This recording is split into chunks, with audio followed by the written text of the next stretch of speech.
Okay, today is June 25th, 2008. We are at the Buffalo Erie County Historic Society. The interviewers are Wayne Clarke and Kathleen Vogel-Matthews, and today we're interviewing Mr. Craig Maefs. Mr. Maefs, for the record, would you please state your full name and your date and place of birth, please? Craig Robert Maefs, August 22nd, 1952, Buffalo, New York. Okay, and did you go to school in Buffalo? Grade schools in Buffalo.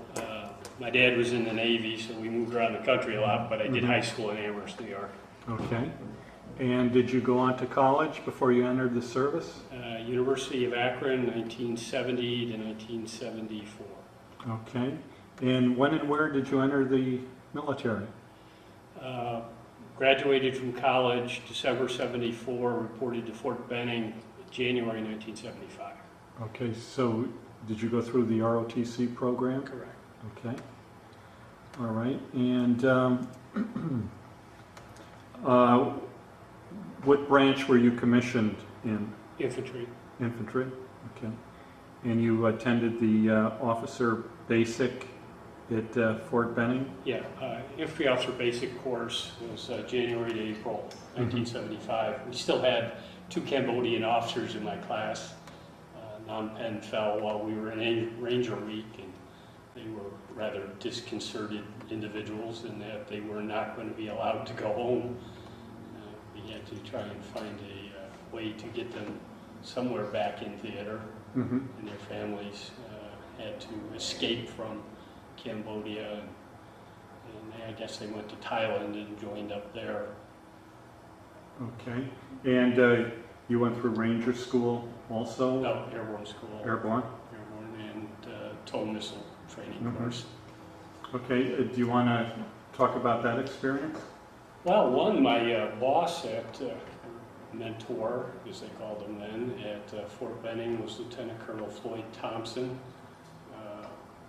Our presidential candidate, McCain's roommate at the Hanoi Hilton. It was an interesting time to be with him in that Saigon fell and Phnom Penh fell while I was in infantry officer basic. And he had I was a brand new officer, relatively young, relatively idealistic. I watched a person who was very dear to me and very, very friendly melt down in front of me in his living room and rage at the television set at all he had gone through for nothing in being a POW in Hanoi Hilton and going through the torture he went through and separation from his family. It was very upsetting for me to start my military career with that kind of negative feelings towards the service. He was feeling pretty bad at that point. He got better, but kind of scared me some. Okay. How much time did you spend at Benning? 4 months. 4 months. And where did you go from Benning?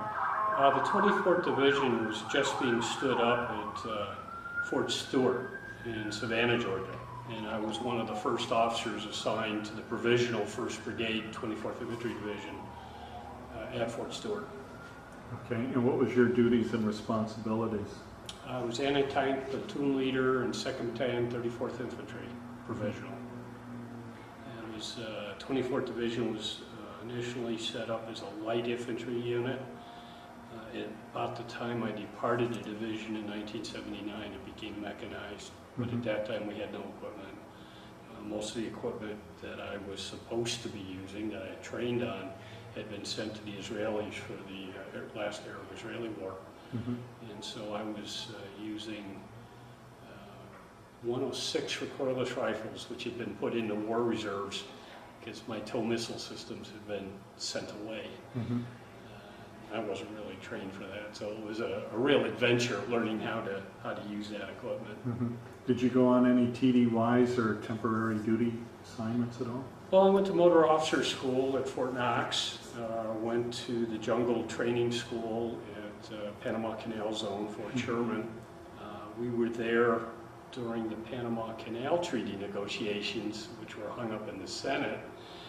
And Omar Torrijos, who was the strongman of Panama at that time, was threatening to take the canal by force if the U.S. Senate did not ratify the treaty, which made us all relatively nervous being down there for just tactical training and jungle operations training.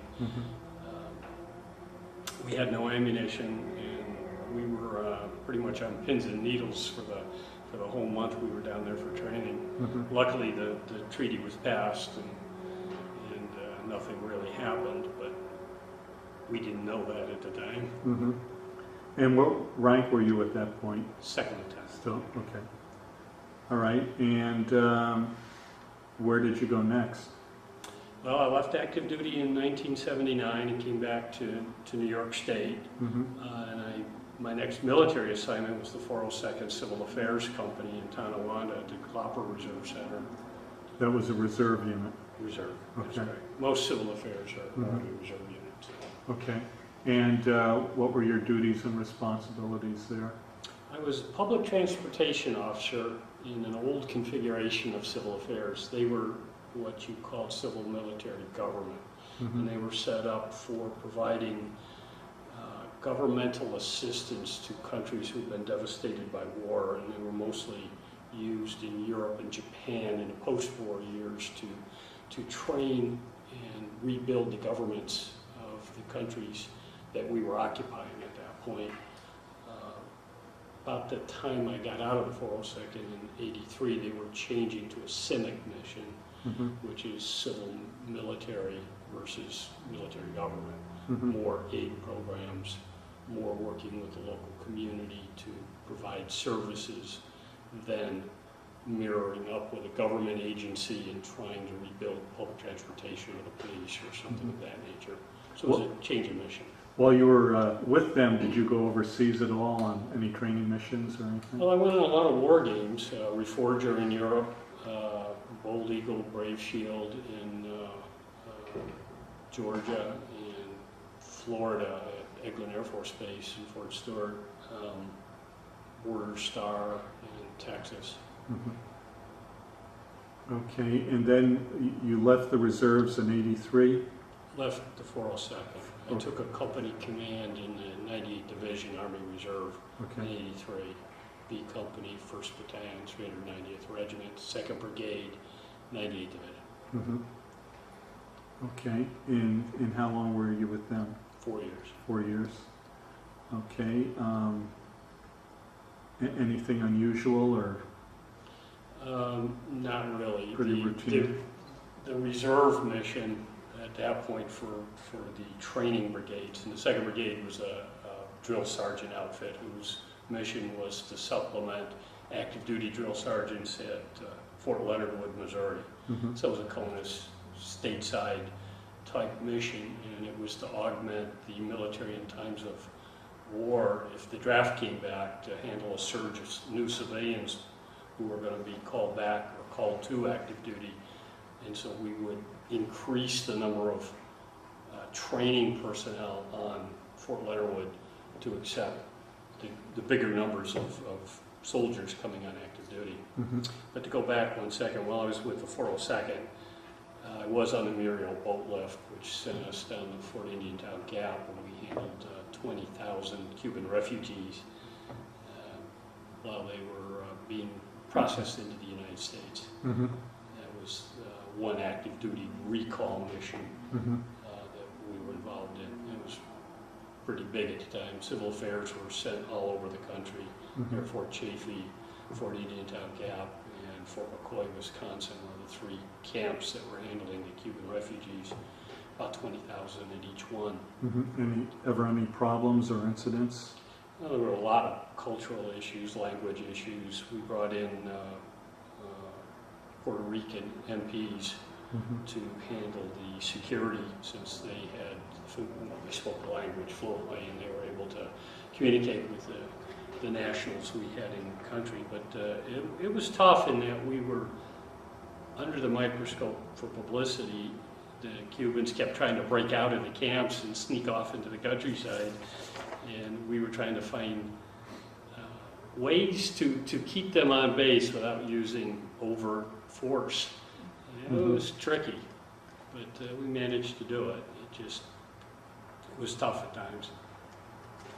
They were used to a much stronger authoritarian type government, and the fact that we didn't react the way they expected governments to react made them question how serious we were to security or containing them or just dealing with them day to day. They were very used to authoritarian figures telling them exactly what to do. And we didn't react that way, so they didn't know how to react. Do you speak Spanish? No, I don't. No. But my position was I was the night duty officer, so I was the guy meeting the buses as they came in each night, meeting with the FEMA officers who were with each bus to get them bedded down, assigned quarters. They had their first real meal in the U.S. They had they got clothes, different. They went through a whole process of getting them set up to look like Americans. They bought me 500 suits and blue jeans and sneakers. And we did a lot to get them set up in the U.S. And at one point you switched over to the National Guard? Well, after I left company command with 1st of the 390th, I went on active duty for a year at Fort Leonard Wood as the 98th Division liaison to Fort Leonard Wood. And the next year I went on active duty to Command and General Staff College. And I spent a year at Fort Leavenworth going through Command and General Staff College as a captain. As a captain, okay. Yep. And that's a young rank for Command and General Staff College. And after that, when I came back, my job had been backfilled. So I had to look for a new home, and I ended up with the 152nd Engineer Battalion, New York State Army National Guard, the Connecticut Street Armory. Oh, okay. I was the S3 for that battalion for about a year. And in the meantime, I kept my eyes open for my old unit, 2nd Brigade 98, and an S3 position came open in 3rd Battalion 390th in Niagara Falls. So about a year later, I moved up to... You went back to the reserves? Yeah. Okay. Now, was that the only time you had spent with the National Guard? Yes. Okay. So eventually, I see here you ended up in Afghanistan. Do you want to talk about leading up to that? And Sure. the I whole was in experience? 3rd Battalion 390th for about 4 years. It was deactivated in 1993. I ended up moving to the S1 of 2nd Brigade and then to the 98th Division headquarters, where I was Information Management Deputy Director for about 5 years. Came back to 2nd Brigade as the Executive Officer and then commanded the 2nd Brigade in 2002. Retired in 2002. Thought I was pretty much done with military service. In 2006, I was recalled to active duty and sent to Fort Benning for preparation for movement to Afghanistan. I was recalled because of my civil affairs background and my training division background. They were the Combined Security Transition Command Afghanistan, which was the U.S. mission in Afghanistan, had the mission for training the military. Each country that had signed up to do work in Afghanistan took a particular part of the government to deal with. The U.S. had the military, the Germans had the police, the Italians had justice and finance, the British had drug enforcement, etc. So of all the countries there, they all took a slice of the government. Well, the Germans didn't come prepared, didn't come with a lot of money, didn't come with a lot of people, and the police mission was lagging behind badly. So the U.S. volunteered to supplement the German mission, which was called the German Police Project Office, or GPPO, with U.S. trainers and staff to provide the number of people and staff planners necessary for rebuilding the Afghan National Police. So I was called back rather quickly, as were many other people, to take over this mission almost on the fly from the Germans. Now, what were you doing in civilian life at that point? I was on the board of directors for Fort Niagara, and I worked for Northrop Grumman Corporation in information management. So they called a number of us back, and we formed what's called the Police Reform Division, or PRD, of CSTC-A. CSTC-A being the Joint Security Transition Command. Afghanistan had a DRD section, and PRD. DRD is the defense reform, the military training. Police was the PRD side. And we set up 7 training bases around the country, each regionally aligned. There are 5 regions and several different ethnic groups in the country. So we tried to put a base in each distinct geographical part of the country, and then 2 special bases for small minority groups that weren't well liked by other ones, and we had segregated training facilities for them. Mm-hmm. The Hazara and Bamiyan being specifically one of the camps we set up. And then for a year, I was the current operations officer for PRD and the training officer for PRD. Okay, what sort of challenges did you face in that Well, position? a lot. I mean, we were under the microscope. Governor Pataki came over in December, and I briefed him, and I have pictures here I can show you. I briefed Hillary Clinton in January 2007. Congressional delegations were coming through frequently, as were VIPs, so we dealt with those. We handled ambassadorial teams. It was a senior U.S. command, so we dealt with the governmental people coming into country to give them an overview of the mission we were performing in Afghanistan. And on top of that, we performed the duties of actually setting up and running police training in the country. Mm-hmm. Afghanistan, they tried not to do what they did in Iraq by dismissing the military and starting from scratch. We kept the police in place, imperfect as they were, and as poorly trained as they were, and as corrupt as they were, because to get rid of them would be to get rid of the only glue holding the country together at that point. Mm-hmm. The police existed throughout the country. It would take years to replace them, and in the void we'd create by dismissing them and not having someone immediately to go back in and fill that job would leave the country open, worse than it currently is for drug lords, drug gangs, Mm-hmm. the Taliban, Al-Qaeda, the ACF we call them, anti-coalition forces, and just plain people taking advantage of the situation. Mm-hmm. So the determination was made to keep them, send every single existing police officer back to one of those 7 regionalized academies I was telling you about, and they would either go through a police refresher course, which varied in length depending on their rank and their length as a police officer, length of service as a police officer, to teach them Western-style policing techniques. And we brought in DynCorp, who was a civilian contractor to the Department of Defense, who would bring police officers to country to act as mentors and trainers. So the military provided the staffing and the security and built the bases and staffed the bases with security people.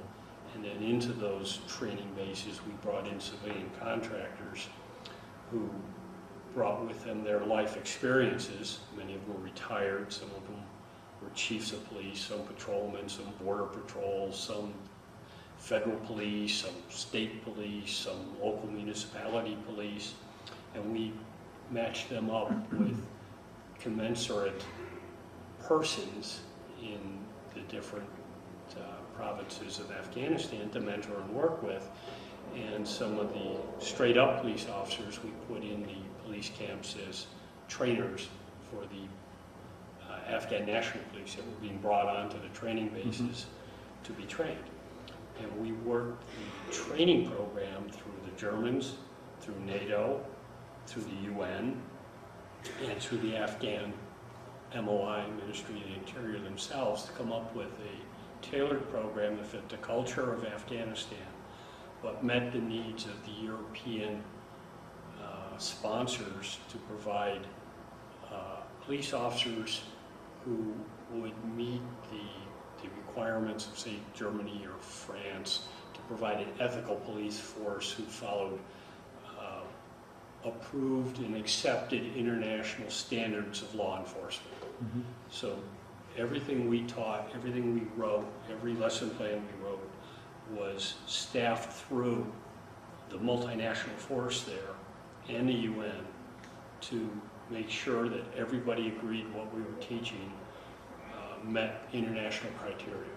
That none of the donor nations to Afghanistan would be upset that we were creating some kind of secret police force or a new SAVAK or an NKVD Mhm.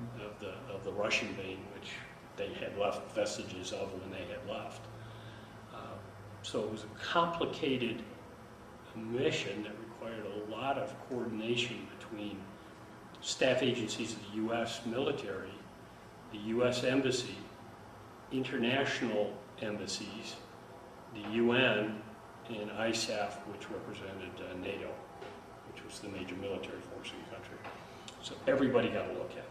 Mhm. And we had all those people coming through regularly to look at what we were doing and verify that we were not teaching techniques that might be considered inappropriate for officers of the law. Do you think the program was successful? It was, but it's a slow process. Mhm. The problems of Afghanistan are, it's a tribal-based society. The literacy rate is extremely low, somewhere in the 35 to 40% region. Many of the people who are law enforcement officers got that job through family connections, not through competitive bidding for the job. And so you had a lot of exterior pressure put on police officers to do certain things in the provinces that we would never accept in the U.S. or any Western nation. But it was a function of their tribal society, and if we came in a very heavy-handed way, we placed all the police officers and put Polizei in their place, they would not be accepted by the local people, therefore you wouldn't get the cooperation of the local population, and law enforcement would suffer. Police only are effective if the community accepts their authority and is willing to communicate with them things they see, report crimes, report strange people in the area, give us warnings of what's going on.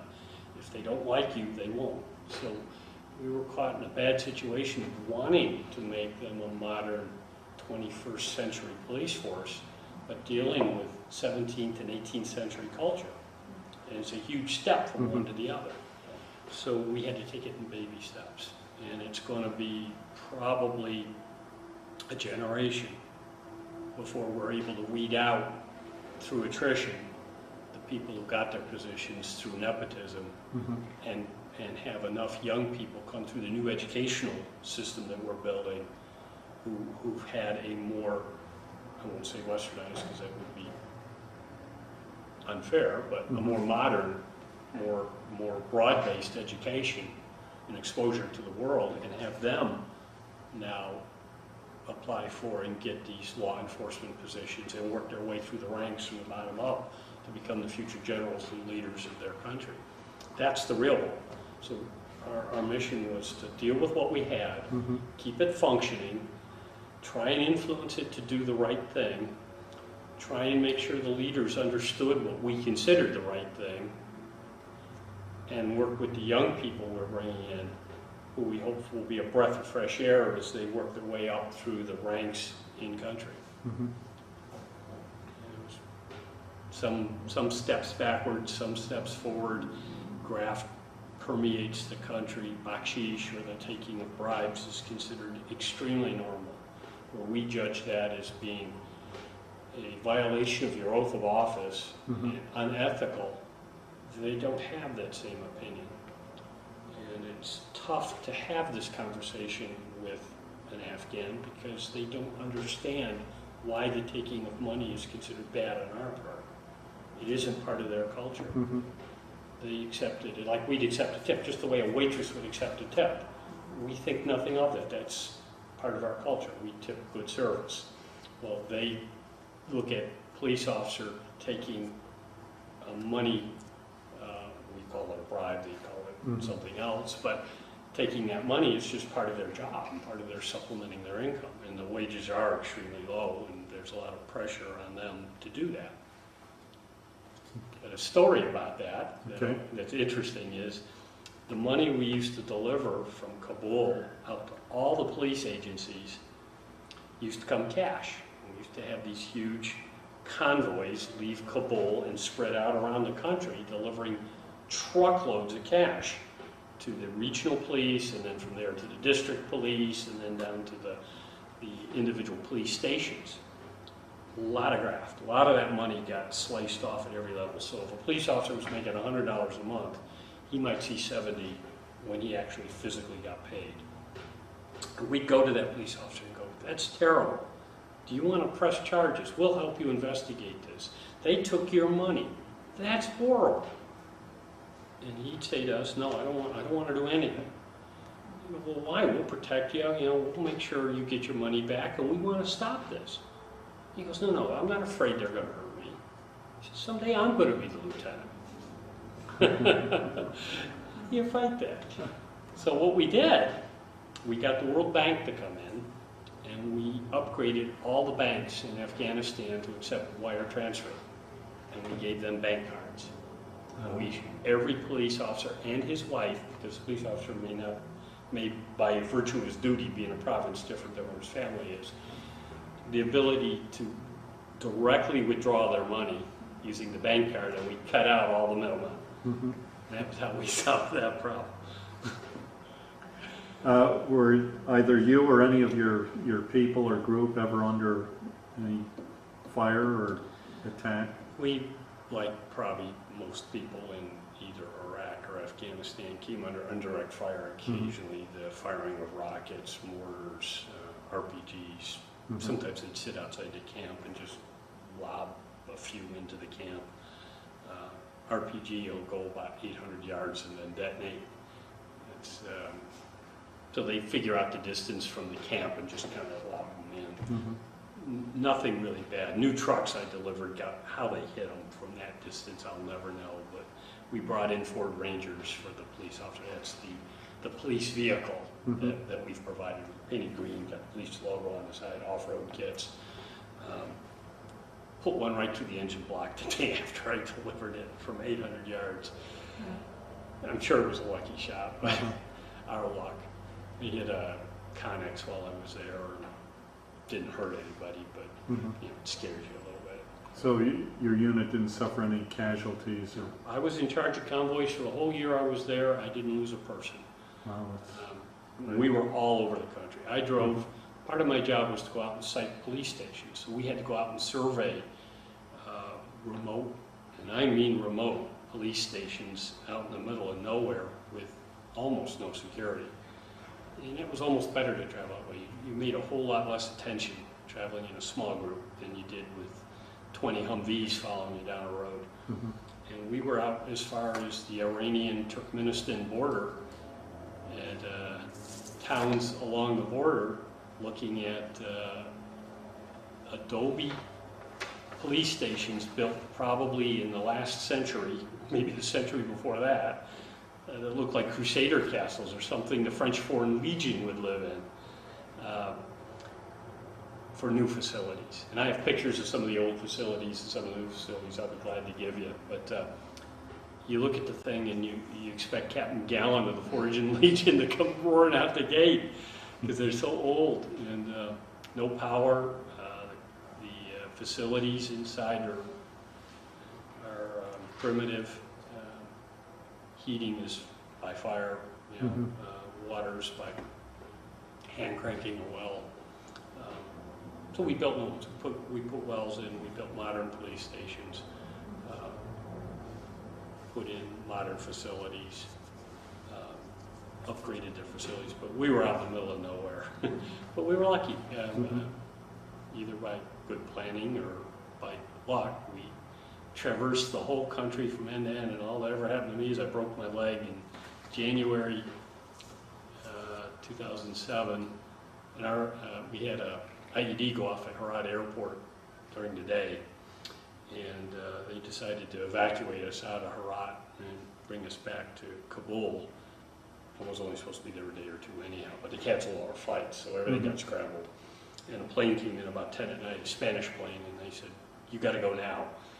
And the guy, we were in a lit barracks, And the guy ahead of me went outside and dropped his duffel bag right outside the ring of light for the doorway, and I came barreling out the doorway and took a header, shattered my right leg. In the Army, misdiagnosed it as a sprain, so I walked around for a week and a half on a broken leg. Oh my God. Where did they send you eventually to have it set? They didn't, and Camp Eggers, where I stayed, which was right next, it was right in downtown Kabul, right next to Karzai's Palace, down the street from the Italian Embassy, only had a clinic. Mm-hmm.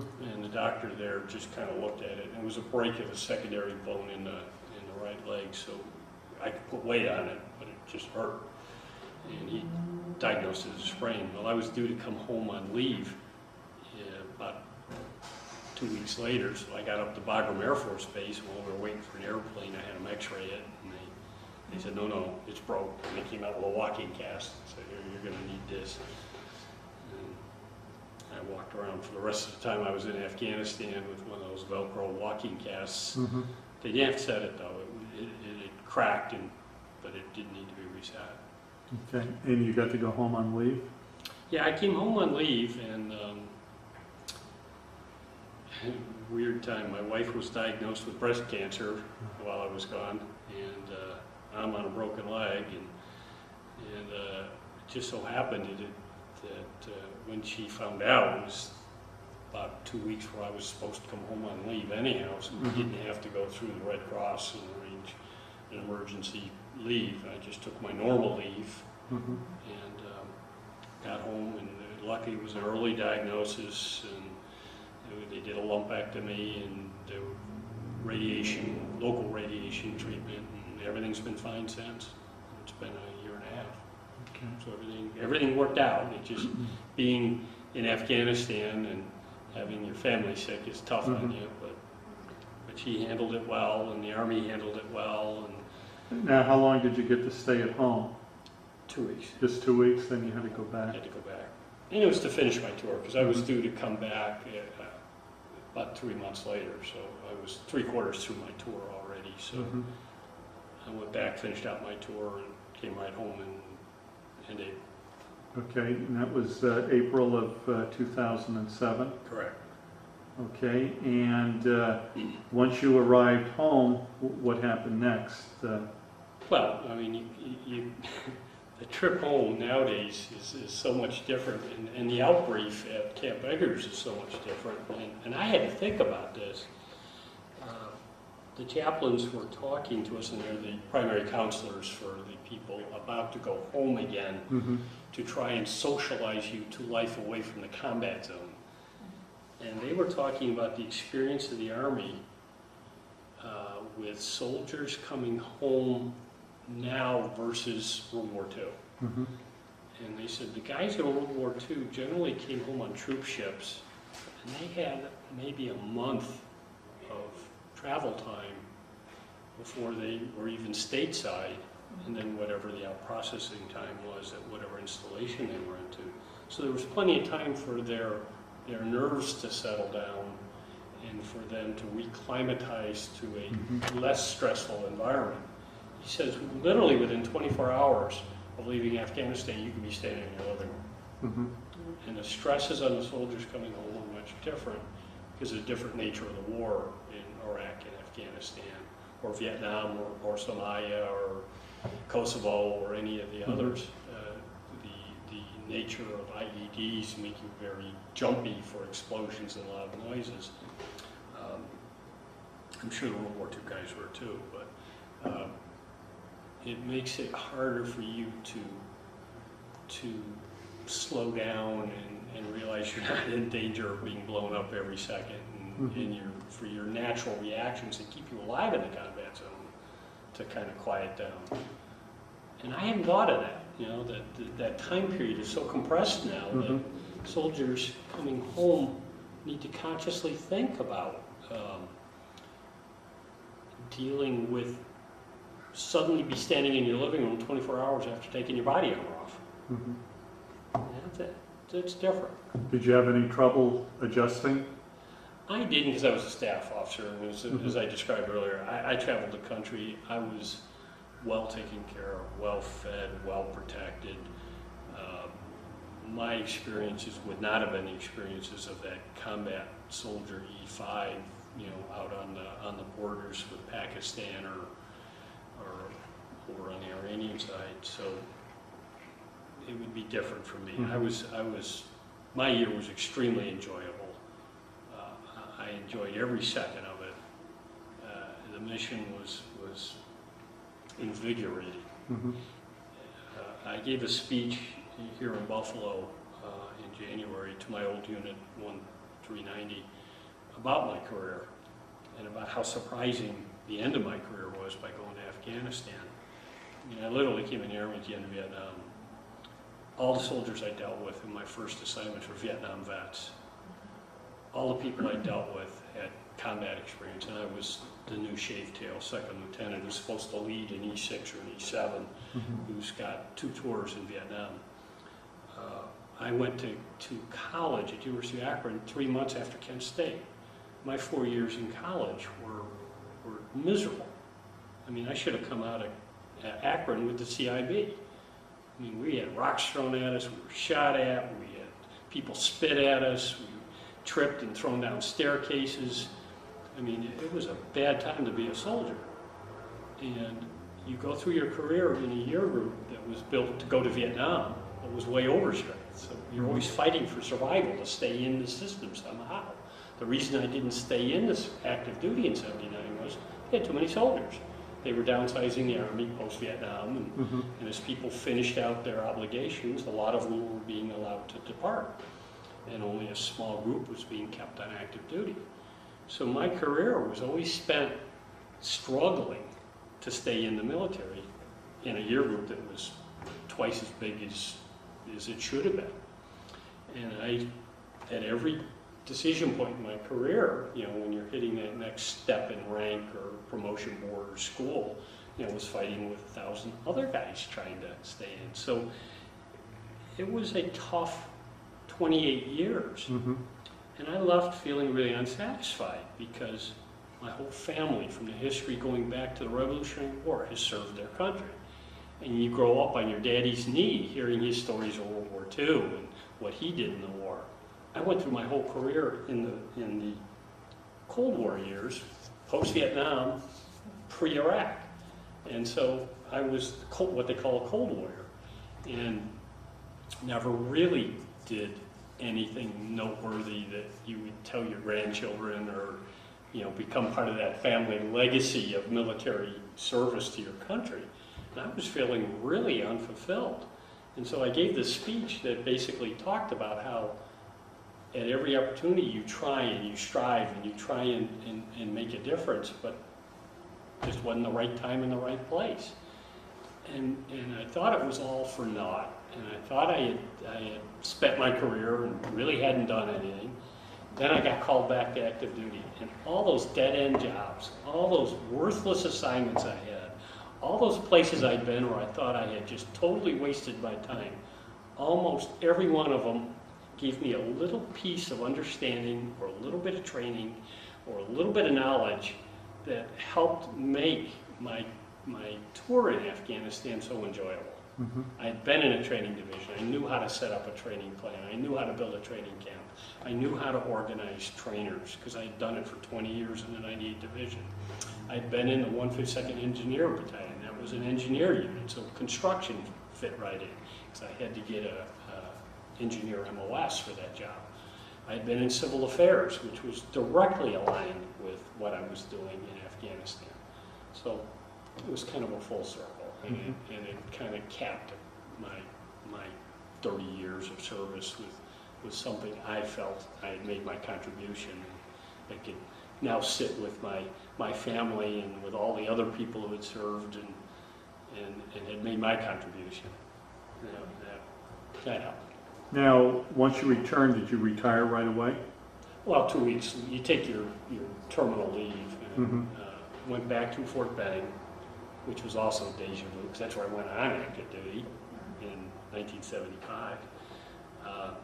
back to Fort Benning, kind of spent some nostalgia time there, processing out, going back and look at Airborne Committee and Ranger Committee and places I had known and seen over my career, and people I knew. Said goodbye and then processed out and came home, did my terminal leave here, and went right back to work at Northrop Grumman in the job I had been working at prior to leaving. Okay, and you have some photographs? I have lots and lots of photographs. I have documents. I have op orders. I can put them on disk for you. Okay, I was just wondering if you had any here that you could show us. Yeah, I might be able to pull one up. So just hibernated on me, so I'll wake it up. But I briefed Governor Pataki, who I understand started this program. Yes, He was Veterans Day 2001. He came and visited in his last month in office, December 2006, with Governor Corzine, and we briefed them, met them, had breakfast with him at Goat Dining Facility at Camp Eggers, and briefed him, and he asked some very, very good questions, much better than Hillary, on our mission, what we were doing, what we needed, how the mission was going. I was really impressed. Hillary showed up, and her briefing was a little different. She proceeded to lecture us a lot. Let me pull up some pictures for you here. I imagine security must have been pretty tight for not only Hillary but Governor Pataki. Well, the base is pretty secure, and we don't even wear body armor on the base because it's well protected with a security force. Did you have to wear your Kevlar? Nope. No. Just matter of fact, the new uniforms and the new equipment are something. The ACUs are the most comfortable uniform I've ever worn in my life. The new body armor is incredible. I carried mine around with me everywhere and never really paid much notice to it. The new revised helmet, it's a little smaller than the original M1 helmet, is much nicer than the old version in the steel pot. Although the steel pot was helpful to use as a bowl and a washing basin and everything else, you kind of lose that function. Yeah, the equipment was better. The one thing I noticed was, contrary to Vietnam and the training all I went through, you never roll your sleeves up. Everything's down. You wore Nomex gloves like the aviators wore during Vietnam on your hands. Every square inch of your body was covered. You wore your top buttoned all the way up. The Kevlar vest came up and had a high collar, which covered your neck. The helmet went on. You wore UVEX sunglasses, which were Lexan protected, and they're very large. So the only part of my entire body exposed to the skin is an area about like this. And the reason they do that, one, sun keep you from becoming a heat casualty, and they don't want people becoming sunburned to the point where they can't function. But two is, suicide bombs, part of the problem was the flash effect of the explosive burning the people in the vehicles. Anything between you and the flash will help reduce the amount of injury you have. So being totally covered with treated fabric meant we had a whole lot less burn injuries if you were hit by an IED. I had thought of that. It was part of the briefing we went through when we were brought back on active duty, was how the military's force protection policies had changed since Vietnam.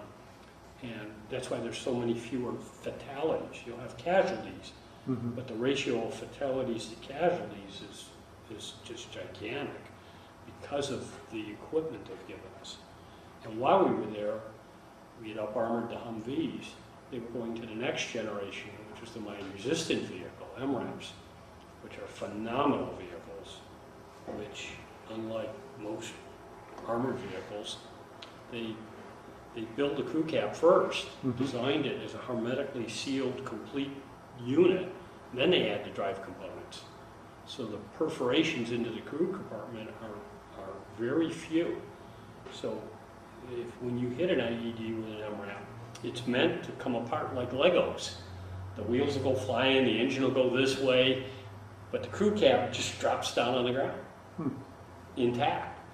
And it's got a concave bottom, V hull, kind of looks like a boat, to take the blast weapon away from the crew cab. South Africans came up with the concept. The British and the Canadian forces were using them almost the whole time they've been there. The U.S. up-armored our Humvees and decided that it wasn't doing very well against improved munitions that the ACF were getting from Iran. So the next step up was to go to these improved mine-resistant vehicles, which were just phenomenal. Now, what kind of weapon did you carry over there? Most officers would carry the M9 Beretta 9mm pistol, but every time I left camp, I either drew an M4 and carried that, or I carried an AK. I would go to, part of my job was, I had three hats. One was I was the subject matter expert for the western region of Afghanistan, which included Herat. So every time I went to Herat, I went and drew an AMD 65, which is a Hungarian variant of the AK. It's a folding stock version of the AK, which was a very nice weapon. I was captain of the 90th Division Rifle Team, so I've been a marksman most of my life. I was captain of the University of Akron Rifle Team. I shot the national championships 3 times. So I could pick up most weapons and do fairly well, but this was pretty good.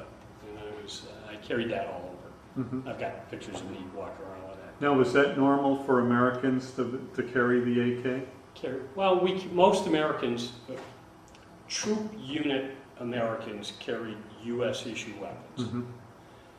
Those of us who were in staff positions in alphabet soup staff agencies at the governmental level didn't get that kind of equipment. The pressure was to push the best weapons and newest stuff out to the people in the field. So we didn't keep that stuff. We didn't have really access to it. So you had your 9mm, and I don't know about you, but I don't have a lot of faith in a 9mm in a gunfight with a guy with an AK or an RPG. So you scrounged to get weapons. Some guys carried shotguns that we draw from the training facilities, and some carried AKs. Wasn't official, wasn't blessed, but you make do with what you got. Okay. Let's see, let me pick out one for you here.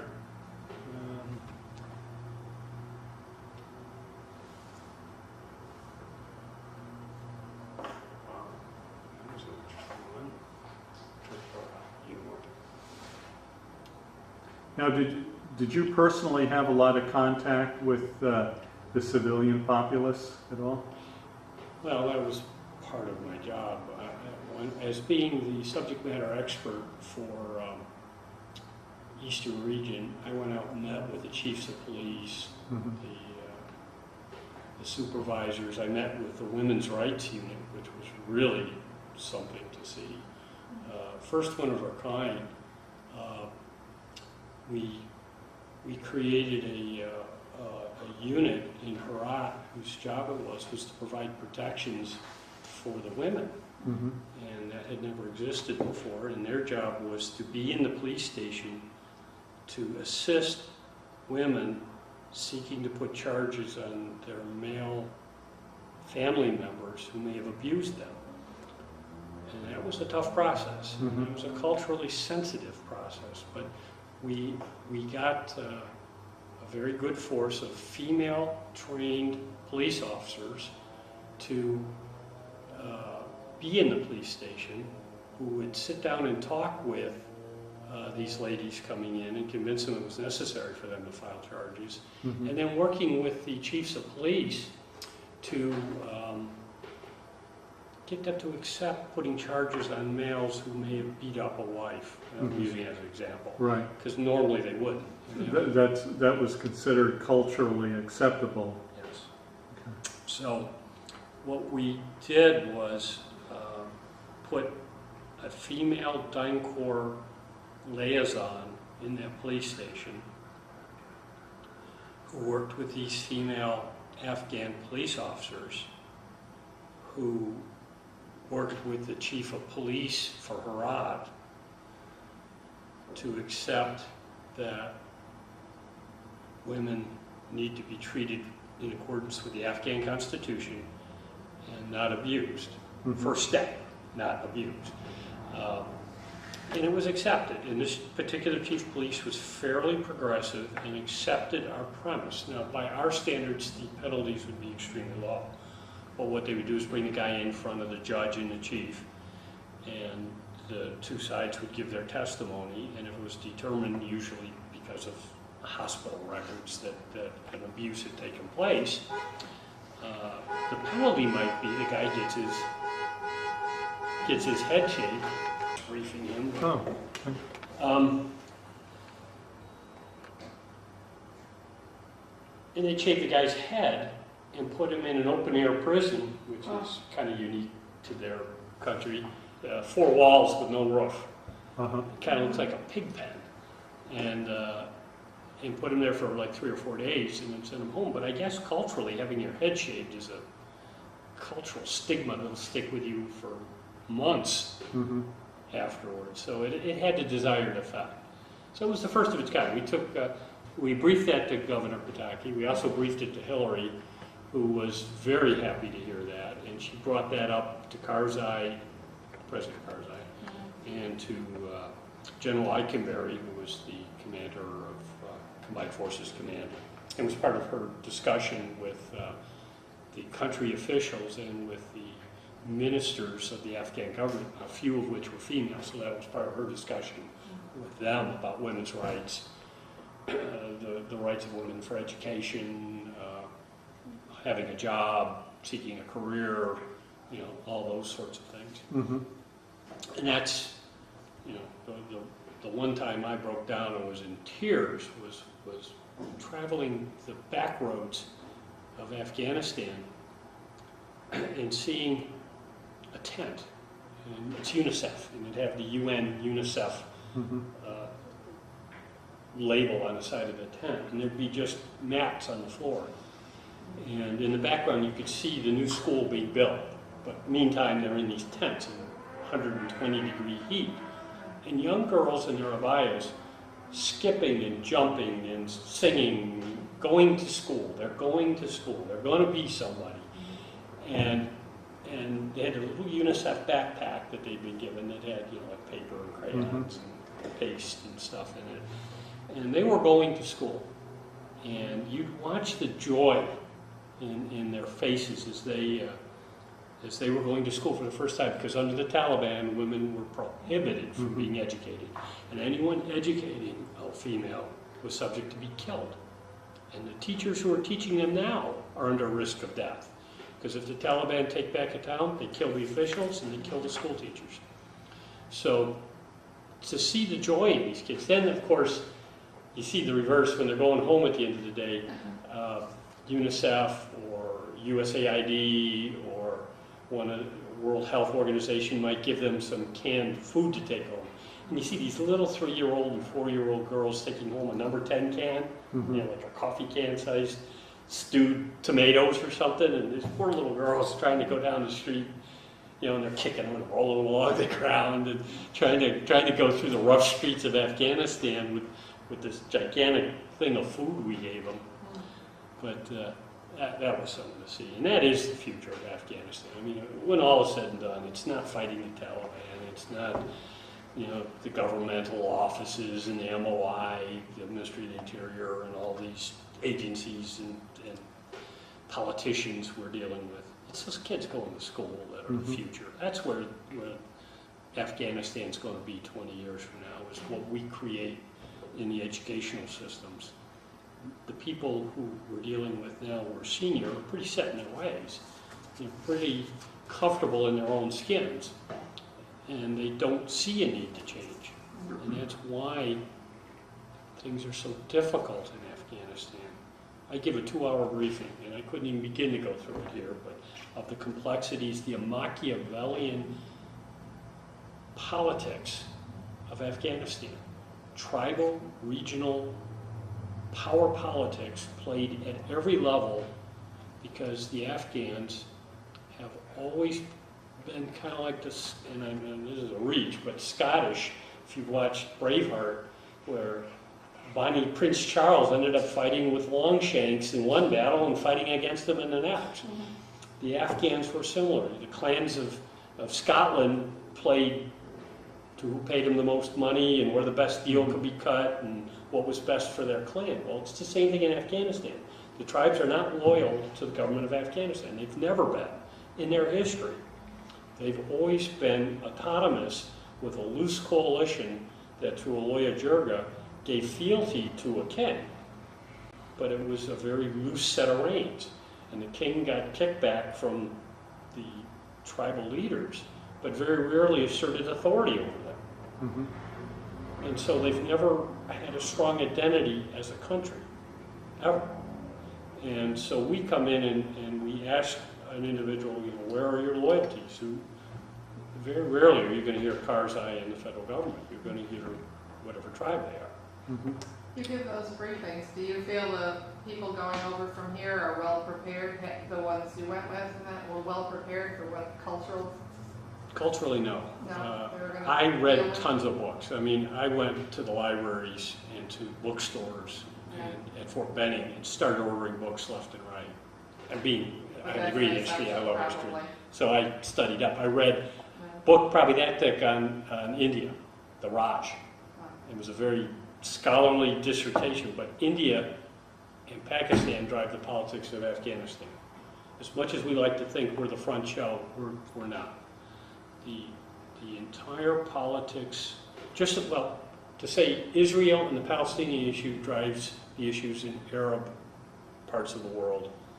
Kashmir drives it for this part of the world. And the conflict between India and Pakistan is the dynamic by which all the countries around those two main countries deal with each other. Pakistan does not love the U.S., doesn't care about the U.S. They exploded a nuclear bomb in the 1990s, and they were on the nuclear test ban treaty violation list, and nobody could trade technology with them, and their assets were frozen in foreign countries. And when 9/11 happened, Musharraf saw a way to get off the schneid. He flipped on the war on terror. Well, did he really? Mm-hmm. No, he didn't. His ISI or ISA, his CIA, continued to support the Taliban while his government made all the proper speeches to say they were fighting terror. In reality, in his Machiavellian way, he was playing both sides against the middle. Whichever side wins this war, he will have provided some support to and can claim to be part of the victory parade that happens after that event. But under the table, he's been taking care of the Taliban all along. If you notice in the paper, it's Al-Qaeda guys who get turned in by Pakistan. When's the last time you heard of a Taliban leader being turned in? I mean, you hear it because they're the Al-Qaeda guys are foreigners, and that's what they're called within the country. And they're Arab or Tajik or Chechen or some other foreign country. They don't care about them. The Taliban cared about them, but the Pakistanis don't. So they'll turn them in because they know the U.S. will be beholding to them, and that'll look like they're keeping up their end of the bargain. In reality, they're allowing the Taliban free roam across the border. And I sat in briefings in rooms much like this one with the ambassador of Iran, the ambassador of Tajikistan, the ambassador of Uzbekistan, all the countries around Afghanistan talking about the border issues. And Pakistan, their frontier police have been caught, and we have it on tape, of allowing ACF to pass right through their military formations and come into Afghanistan. And they'll get in a firefight on our side, and we'll drive them back across the border. When we get near the border, they'll fire on us. That doesn't make the news. That's part of those stories that the military knows, and you'll hear from soldiers coming back. But the press don't even want to talk about it. Mm-hmm. I shared an office with BBC and USA Today. And one of the more controversial conversations we had was on press coverage. Most of the the press people there are looking to get published internationally. What gets them picked up by the international wire services? Human interest stories. Normally somebody died, somebody got blown up, something visually stimulating that'll make a nice picture to go with their stories. Not get picked up by the international wire services and spent around the world. But if I dedicate a police station, they won't even cover it. Because it'll end up on page 8 on 20 newspapers, maybe. Well, he gets paid for how many people pick up the story. So Pavlovian, he gets rewarded for the violent stories. He doesn't get near the same reward for covering the humanitarian stories. So unless they're doing a expose on something and doing an in-depth story, the small baby step improvements we make in Afghanistan day by day, build a road, build a sewer, and they have open sewers there, by the way, so putting sewers in is a very important step. Childhood inoculation, World Health Organization out. They finally got through the country and got most of the children inoculated against the most common diseases. Putting in power grids, building dams. We built the ring road around the country. We've built beautiful border crossing points, and I've got a picture of one I can bring up in a minute of the one at Khyber Pass. Gorgeous. I'll show you the picture. I guarantee you've never seen it. Okay. I'm going to have to stop right here and change tapes. Okay. Okay.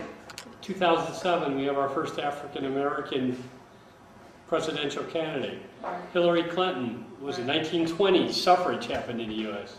Hillary's our first female presidential candidate. So Okay, we are rolling. That's you and Governor Pataki? Yes, December 2006, goat dining facility in Camp Eggers. He and Governor Corzine came on a visit to visit their state constituents and meet with soldiers who've been deployed from New York State and New Jersey to the war zone. Okay. But yeah, so the war is fought on a lot of levels. One is obviously the political.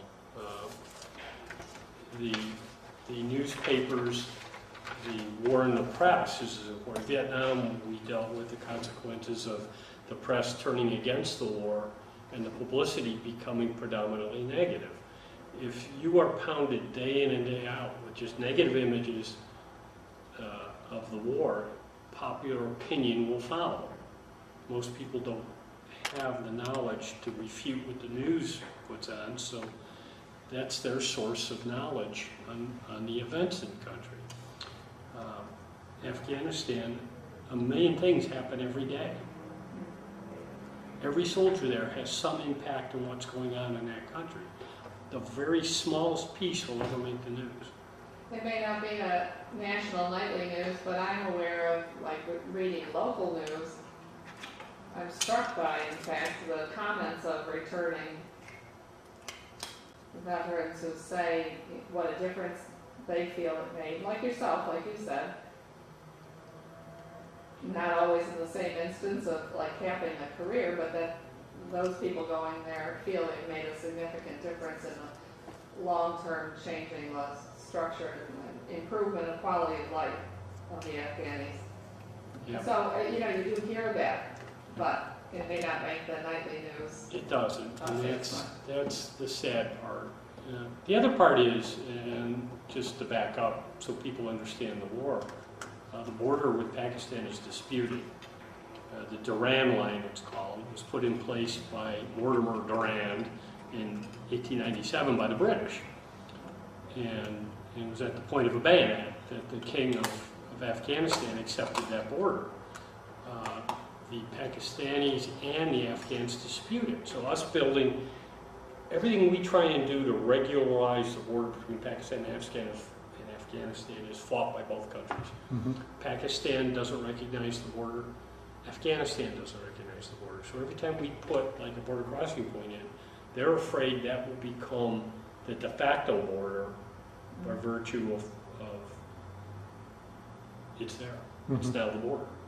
And so the Afghans, the Pashtuns are on both sides of the border. The British divided the Pashtuns in half, just the way they divided the Kurds in Iraq, Iran, and Turkey to keep them weak. So the Pashtuns maintain the right of passage, just as the Iroquois retain it here in the U.S. to go to Canada. And so they'll cross the border at any point. Karzai, being a Pashtun, supports Pashtun rights for free border access. And they drive their herds of goats across the border everywhere. And they'll cross the border to visit family. Well, it makes it extremely difficult on us to create a defensible border to prevent the Taliban and Al-Qaeda from sneaking across the border at 1,000 points. Because both countries dispute the border. And I watched one meeting in a huge conference room. The Pakistani officers and the Afghan officers almost come to a fist fight because Pakistanis had intruded 300 meters into Afghanistan to put up a wire fence. It's extremely touchy, and it makes our fighting the war infinitely more difficult than it would be in almost any other country where the borders are pretty well recognized. Plus the Afghans, if you look at our coalition, the Afghans look at the British being back, and in their living memory, they remember them as a colonial empire controlling Afghanistan. So there is a lot of love lost to Western Europe and most Middle Eastern countries, but India, Pakistan, Afghanistan have direct memories, more recent than probably most countries. And so there's a lot of mistrust. Here is, let me pop this up for you, a picture of the border crossing point I was telling you about that we built at the Khyber Pass.